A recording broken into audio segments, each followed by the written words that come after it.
Olá a todos, sejam bem-vindos à quarta e última aula gravada de Linux Software Livre. Bom, queria apresentar para vocês, na verdade, terminar, né, do que a gente estava na última aula, que é caminho diretório. A gente vai aprender o gerenciamento do sistema, como funcionam as pastas e também produtividade no sistema. Eu acho bastante interessante que todos tenham acesso a esse conhecimento. E, bom, vamos começar a aula pelo caminho diretório. Essa aula vai se manter parecida com as outras. Eu não vou. Eu posso até tirar a câmera em alguns momentos para vocês poderem ler o texto e tal, mas esse arquivo depois dos slides, se vocês quiserem, e o conteúdo escrito vai estar disponível, né, para poder facilitar vocês. Primeiramente, o caminho diretório do Windows e do Linux é diferente. Os arquivos do Windows ficam concentrados todos na pasta Windows e arquivos de programas. No Linux nós temos uma forma ao contrário disso, totalmente contrário. Não necessariamente é ruim, mas sim diferente. O que o Linux faz é basicamente a partir da raiz separar todos os arquivos do sistema em pastas diferentes. Isso facilita bastante você achar algo específico, por exemplo, já que os executáveis dos programas do sistema ficam todos em uma pasta só. Te facilita em não ter que achar a pasta de um programa específico que está jogada pelo HD, entendeu? Além da organização do sistema em si, nas partições de disco, que eu vou explicar mais na frente, que vai facilitar bastante o desenvolvimento de vocês. Bom, nós vamos começar pelos caminhos diretórios, mas eu vou explicar manualmente como que eles funcionam. Então vai funcionar da seguinte maneira. Eu já preparei aqui a pasta raiz para mostrar para vocês como funciona. Para acessar ela, é simples. Se você estiver no GNOME, você pode em outros locais acessar o seu disco que está o sistema operacional, você vai vir aqui, né? Do terminal, caso você queira acessar o terminal, simplesmente lembrando que quando você acessa o terminal, você já tem início no /home, né, do seu usuário, mas se você colocar o CD barra, ele vai te mover para a raiz. Você já tem acesso àquelas outras pastas da raiz. Então vai facilitar um pouquinho a gente. Eu poderia me mover pelo diretório do terminal, mas eu acho um pouco desintuitivo, já que ficar dando vários comandos iguais para ir e voltar vai desperdiçar bastante tempo. Mas tudo que você está fazendo aqui você pode fazer utilizando o terminal. Eu acho até melhor vocês começarem pelo terminal, mas para a explicação funcionar melhor, eu vou usar simplesmente o sistema de amostragem do Linux, né, para facilitar. A primeira parte do sistema, vocês podem ver como ele é dividido, antes mesmo disso, quando você abrir, você vai ter essas pastas e você tem alguns tipos de arquivo, né? Então você tem a pasta indicação, você tem arquivos que são executáveis e arquivos de texto, por exemplo. Essas setas, elas significam que elas são links simbólicos. Como assim links simbólicos? Bom, as pastas não estão diretamente aqui, elas não estão aqui, isso é um atalho para elas. Quem já instalou algum jogo ou algum arquivo, sabe que o executável fica numa pasta dele e o que você acessa pela área de trabalho, no menu do Windows, por exemplo, é só um atalho que vai te linkar para aquilo lá. Tanto que os binários do sistema, eles não ficam aqui. Eles ficam, se não me engano, SR/share /bin, se não me engano. Aqui, ó, o SR/bin, aqui, ó. Temos todos os binários aqui, tanto que se nós formos nas propriedades da pasta, nós podemos ver que ela é um link simbólico para cá, entendeu? A pasta pai, ó, o destino é o SR/bin, tá vendo? Todas essas que tem essa seta funcionam da mesma maneira. O que tem um X, ela quer dizer que você não tem permissão de acessar. No caso, a pasta root eu não teria permissão de acessar, ao menos que eu coloque a senha. Essa pasta contém os arquivos, eu vou falar mais dela depois, mas é só para vocês se guiarem, que facilita bastante do que você ter que caçar entre várias pastas e já formata dessa maneira. Bom, o que seria a pasta bin, primeiramente?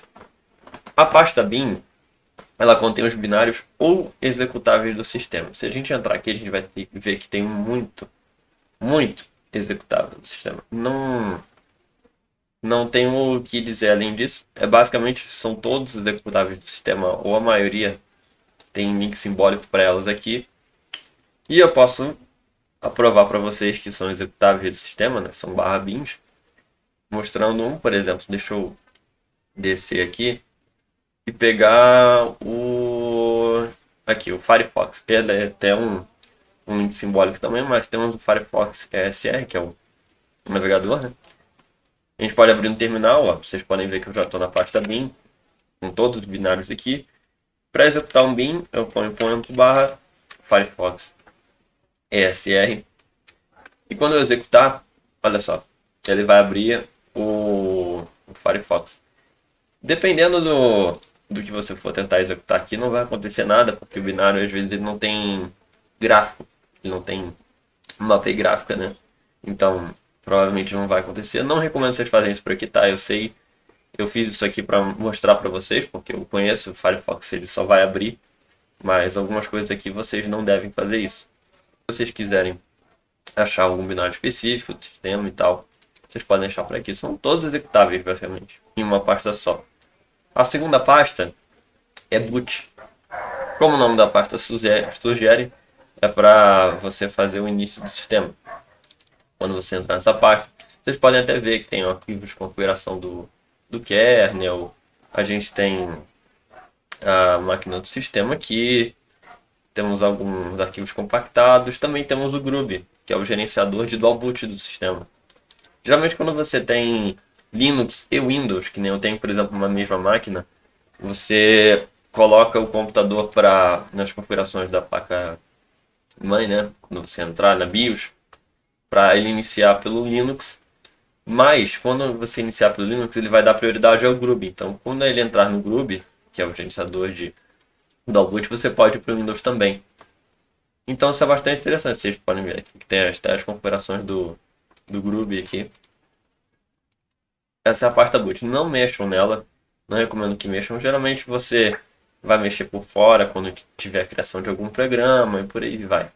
Dev. Barra dev vem de device. São todos dispositivos geralmente físicos que tem no seu sistema. E a gente pode mostrar alguns deles para vocês aqui, por exemplo. Para facilitar, né? CPU, vocês podem ver que eu tenho 0,7, né? São 8, minhas 8 threads da minha CPU estão aqui. Não vai ter nada, né? Mas ele simboliza todos os devices, discos, por exemplo.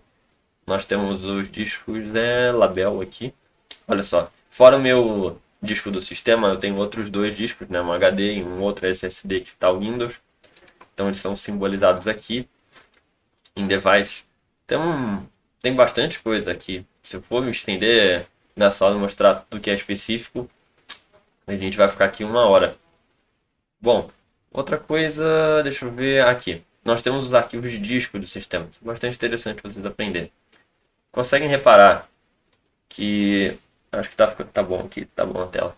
Nós temos esses arquivos SDA, 1, 2, 3, SDB, SDC. Então, esses arquivos são as partições do disco. São simbólicos para ele. Como assim? Por exemplo, todo disco, ele... Provavelmente se você usar SATA, ele vai ser SD, que é SATA Disk. Então nós temos o da SATA Disk A, B, D, 1, 2, 3, 4. Qual é a diferença disso? Bom, o arquivo do sistema, ele faz a separação da seguinte maneira. A primeira é qual disco que é? SDA, B e C. SDA, indo para avançando as letras, é o disco depois do sistema. Por exemplo, SDA é o disco que está no sistema, SDB é um outro disco e SDC é um outro disco, DE e por aí vai, né? Quanto mais discos você tiver. O número do final, ele indica a partição, que é um disco. Em quantas partições ele está, ou qual partição ele é. Por exemplo, SDA é o disco que estava no meu sistema. SDA1 é a primeira partição dele, 2 e 3. Ele não tem 4 partições. SDA é só para mostrar o disco. Tanto que SDB, nossa, que difícil de sair. Nós temos o E1, por exemplo, é a única partição. No caso, esse aqui deve ser um HD, porque eu não fiz particionamento dele. É uma linha inteira só para eu guardar os meus arquivos. E temos o disco que tem um Windows, que é o SDC, se não me engano, que tem 1, 2, 3, 4 partições e por aí vai. É bastante interessante vocês guardarem isso quando vocês começarem a aprender, porque vai facilitar. Por exemplo, quando dá um erro em algum disco, ou você precisa lembrar qual arquivo que tá, você vai saber, por exemplo, SDC4, você sabe que é o SATA disk do terceiro disco, né? SD3, SDC4, foi o que eu falei, né? Nossa, tá difícil, hein? Confusão. SDC4, nós temos o terceiro disco na quarta partição. E olha só, temos as TTYs também, que eu tinha mostrado anteriormente. Temos todos aqui com simbólico, né? Obviamente, como eu já tinha falado, se não me engano, 6 delas apenas estão disponíveis para você. O resto você pode usar em servidor. Temos o USB também aqui. E por aí vai.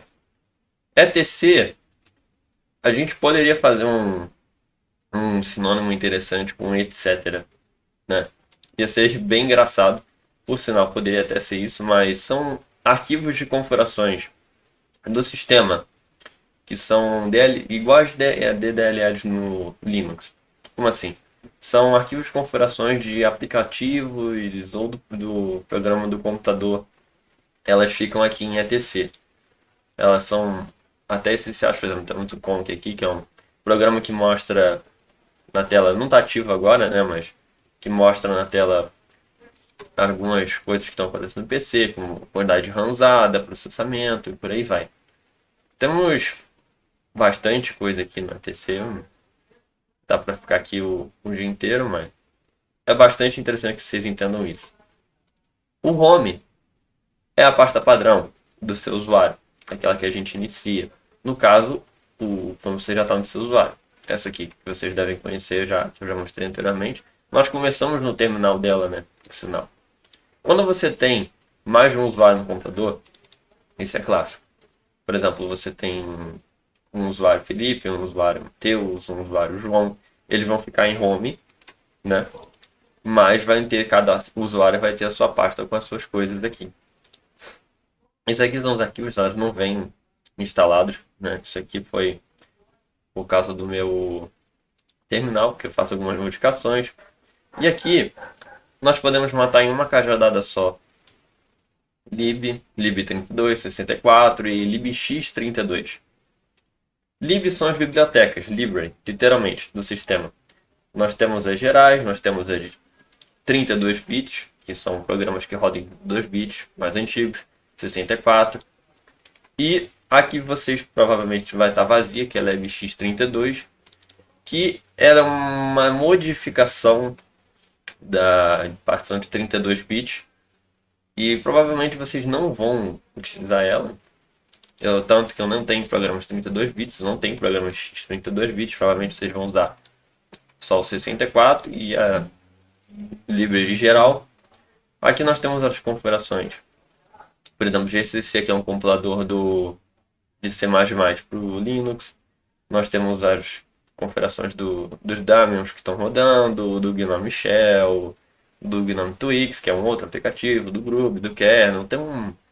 Tem bastante coisa aqui. Vocês podem ver. Mídia. /mídia. Vamos lá. Isso pode confundir um pouco vocês. Mas é o seguinte. O mídia, ele é onde ficam montadas os seus discos, seus pendrives que você bota no sistema. Mas você pode confundir com devices. Mas Felipe, você não disse que devices era onde ficava o disco? E de fato, ele fica lá. Só que ele é montado para você. Para quem não sabe, os pendrives quando você coloca, eles ficam montados, né? Eles não são uma coisa fixa no sistema.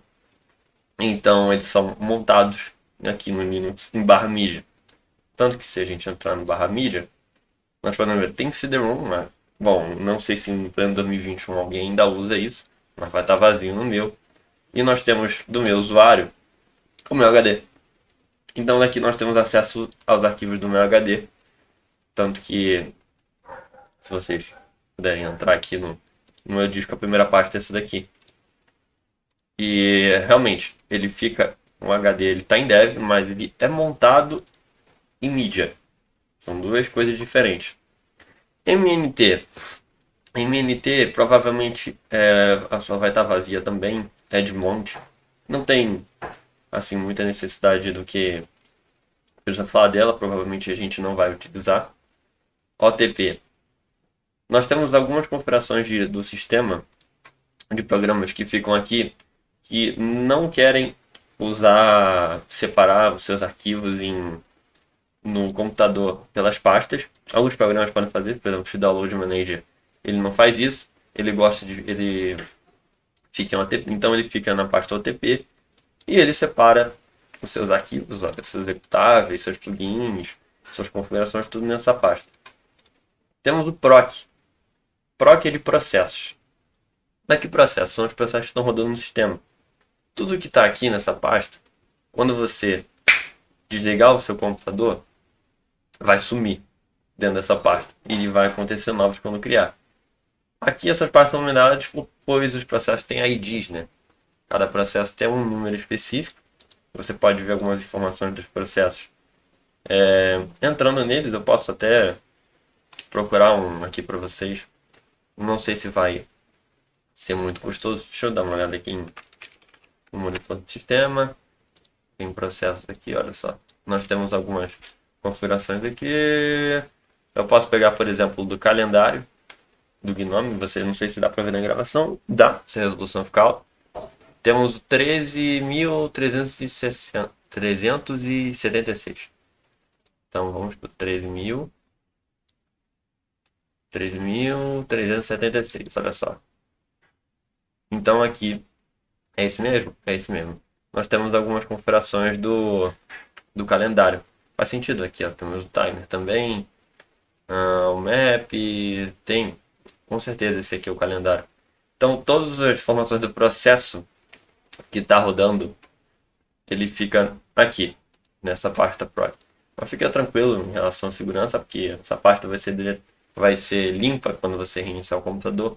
Pasta root não tem necessidade de entrar, mas ela é a pasta do usuário root do sistema. E ela fica, todos vão ser baseados nela, nos arquivos. Temos RAM, que são processos que estão rodando atualmente no sistema também. E se não me engano, essa pasta também ela é deletada quando você reinicia o computador, desliga ele. Temos algumas informações de rede, network aqui, por exemplo, a pasta sudo fica aqui também. Dos users, por aí vai. SBIN. SBIN é uma pasta que, como você deve imaginar, também é de executáveis, né? Também são dos binários. Só que esse S é de sudo. São binários do sistema para administradores. É diferente desses bins aqui. São comandos que somente quem é root ou tem acesso à administração do sistema pode usar. Então, temos aqui o cfdisk, crum, tem bastante comando aqui, se não me engano, são 380 comandos que só o administrador do sistema pode usar. Temos aqui o poweroff, parted para particionamento de disco. Então, vocês podem ver todos os tipos de comando. Lembrando que qualquer dúvida de um comando específico, você não sabe para que serve esse comando, não vá executar ele. Você pode simplesmente, lembrando das últimas aulas, você pode procurar o manual de um comando específico, aqui, até o dos administradores, para você poder saber o que faz o comando antes de você executar. Tem SRV. A pasta SRV é uma pasta de service. Ela provavelmente vai estar vazia para você, porque essa pasta ela geralmente é associada para quem tem algum serviço logado com rede no computador e algum gerenciamento de discos fora do sistema de rede, por exemplo, ele fica aqui. A minha vai estar vazia, não tem nada disso. Tem a pasta sys, que é a pasta relacionada ao sistema também. Aqui temos uma copa da dev, algumas informações do kernel, por aí vai. TMP. TMP é de arquivos temporários. Ela também vai ser limpa quando você reiniciar o sistema. Tudo que está aqui são algumas informações dos processos que estão rodando, mas que podem ser limpas depois que o sistema reiniciar. Então, para que serve essa pasta? Você me pergunta. Bom, algumas informações de arquivos eu já fui salvo para essa pasta. Por exemplo, quando você está no LibreOffice, pode acontecer alguma coisa em relação ao aplicativo, não sei, que cracha, por exemplo, o aplicativo. E quando você não desliga o PC normalmente, essa pasta, se não me engano, ela não é apagada. Mas quando você inicia, eu já fui salvo porque algumas informações de um arquivo que eu estava editando, ele ia ser perdido, mas quando eu iniciei o LibreOffice, ele foi buscar nessa pasta daqui e eu consegui recuperar o arquivo. Alguns programas têm essa funcionalidade bastante interessante, essa pasta salva muito. Mas quando você desligar o sistema, ela vai sumir. Mas ela vai iniciar logo depois. Temos o SR.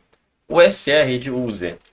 Essa pasta, ela era a antiga pasta do user, antes de ter o home. O home é mais nova do que ela. Então todas as informações que eram do seu usuário ficavam aqui. Tanto que nós temos algumas pastas que são simbólicas aqui da raiz, que ficam aqui. Elas ficam aqui. A bin, por exemplo, fica aqui. As libs ficam aqui também. Aqui nós temos o share. E por aí vai. Temos var, que são variáveis do sistema também, que ficam aqui. Como, por exemplo, variáveis dos locais, do logs do sistema, ficam aqui também. Run, lembra daquela pasta run? Ela aqui está como link simbólico, por exemplo. Aqui, ó. O destinatário que já está na raiz. Alguns backups ficam aqui também. Muita gente ignora essa parte de produtividade, mas eu acho bastante interessante. Por quê? Geralmente, você não vai preferir deixar o seu computador, seja de trabalho ou de casa mesmo, puro, sem nenhuma personalização de alguma coisa que te facilite. E não só de atalho ou coisa desse tipo, mas, por exemplo, é interessante você saber comandos do seu sistema operacional para facilitar a vida.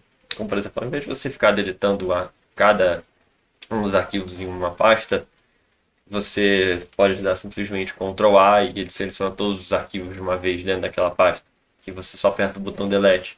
São comandos que te facilitam para você entender melhor o sistema. E também na sua produtividade, eu acho bastante interessante a gente ter esse tipo de coisa. Mas a gente não vai falar só de produtividade. Aqui a gente vai falar de outros tipos de aplicação que a gente tem no Linux, por exemplo, e por aí vai. A primeira coisa que eu queria mostrar para vocês, eu posso tirar minha câmera a partir daqui, acho que não precisa mais por enquanto, que seria a área de trabalho. A área de trabalho é a que a gente tem normal. Nesse caso eu estou gravando uma das minhas telas só, então vocês não vão poder ver a outra. Mas uma coisa que a gente pode separar no Linux e que ele faz muito bem é mais uma área de trabalho. Geralmente você consegue fazer essa separação com comandos. Sempre dá, na verdade. Aqui eu decidi dar os comandos com SE, porque lembra, no Linux é super esquerda, não tecla Windows. É um pouco diferente, é diferente a forma de frase, que a tecla Windows é da Microsoft. Então aqui a gente vai se referir como SE. SE é ESC, por exemplo, super esquerda, mais alguma coisa, já que ela é uma tecla diferente para você, já que as outras já devem ser de conhecimento geral, como Shift Ctrl, por exemplo.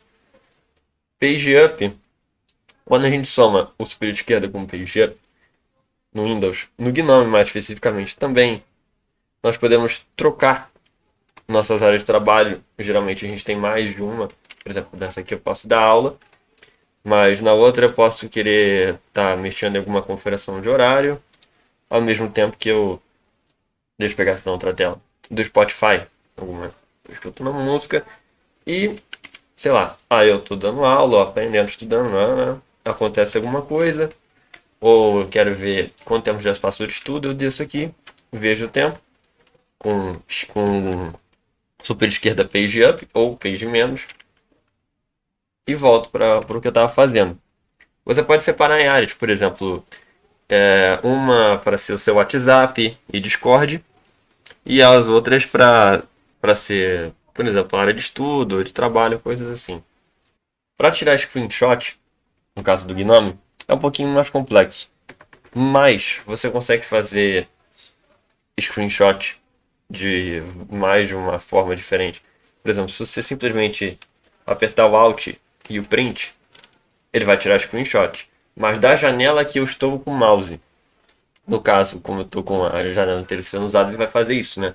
Se eu apertar o Print, ele vai tirar das duas telas que eu tenho.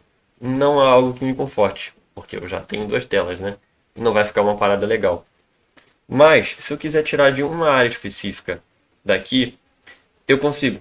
Por exemplo, vou descer aqui para mostrar para vocês.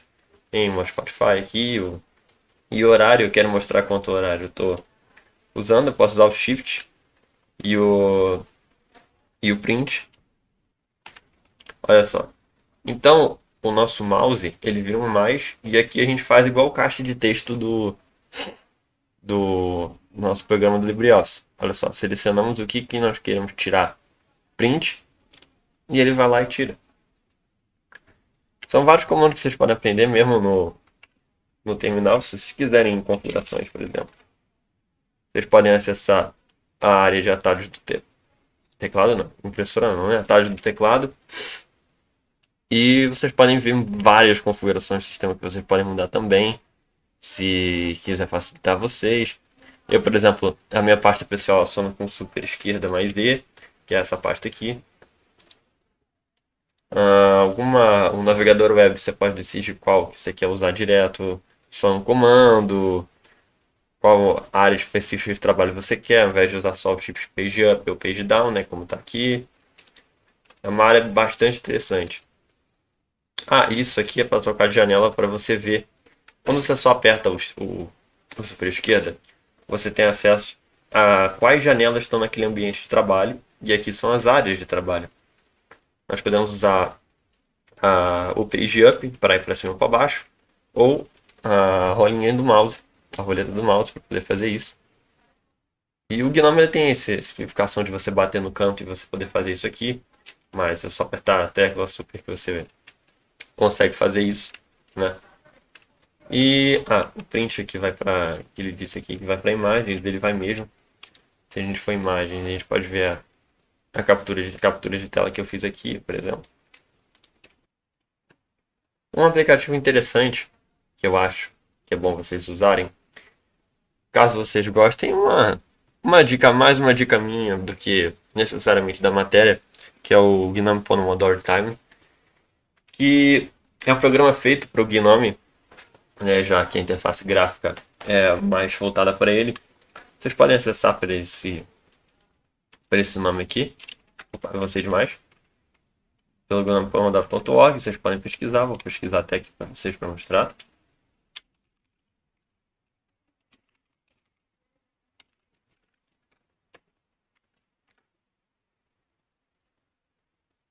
Olha só, estamos dentro do site.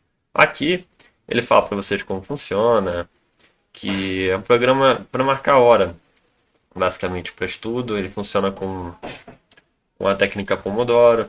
Então, você pode contribuir com o projeto se você quiser saber como é que funciona. Para baixar, é bem simples. Você tem, obviamente, o sistema operacional só tem o Linux.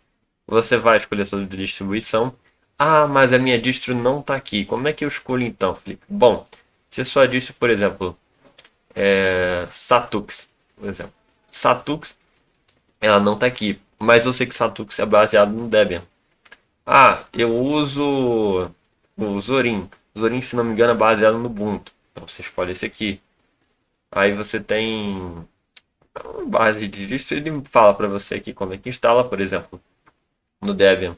Você escolhe qual versão, no caso, a mais recente, que é essa aqui ainda é beta, né? A 11, que é stable, ele fala para você como é que instala, qual comando de terminal você quer dar. Você tem que instalar algumas dependências, para roda, como que roda, é bastante interessante. um tipo de aplicativo, ou mais de um, na verdade. Nesse caso eu vou falar de dois. Um deles é o App Image. Tem o Flatpak também, que eu vou falar daqui a pouco. Mas como assim tipo de aplicativo, Felipe? Bom, no Linux a gente tem formatos de aplicativo diferentes. Lá no Windows, para facilitar para vocês, são os executáveis, lembra? Os exe. Aqui a gente depende do sistema. Se na hora que você vai instalar, que nem eu falei para vocês, se ele é .deb, se ele é baseado no Arch também, que é RPM, e o SUSE. Então, cada um tem o seu tipo de formato de aplicativo. Mas esses dois, eles ignoram isso. O AppImage e o Flatpak são formatos diferentes de aplicativos. Você tem que instalar, obviamente, suporte para facilitar vocês. Vocês podem procurar algum aplicativo na área deles e instalar. Como assim? Ó, vou dar o exemplo do Flatpak aqui para vocês. Nós podemos fazer a instalação. Eu já tenho instalado, né, mas eu vou mostrar para vocês como, por exemplo, aqui no, a gente procura Flatpak. Ó, vocês podem ver como que é. Aí ele fala para você como que é, que funciona, como que consiste o projeto, quais submissões suporta. Então a gente vem aqui, por exemplo, e a gente escolhe a nossa distro. Tem vários distros aqui, eu vou escolher o Debian, que é que eu estou usando. E ele ensina. Lembra que você tem que instalar o suporte antes de instalar o aplicativo, senão não vai funcionar. Então ele fala para você, ó, instale o suporte Flatpak aqui pelo repositório apt, você instala os plugins, adiciona o repositório do FlatHub na sua lista e reinicia o sistema. Tem que reiniciar o sistema. A partir daí, você já está com suporte no Flatpak. Então, você pode ir na loja deles e se chama FlatHub. Eles mesmos falam lá no site, ok? Que eu já sei de cabeça. E aqui você pode escolher algum aplicativo que é da sua área de interesse, por exemplo, ou que pode facilitar você. Por exemplo, deixa eu pegar aqui o Dolphin, que é um emulador de Wii e Wii U, por exemplo.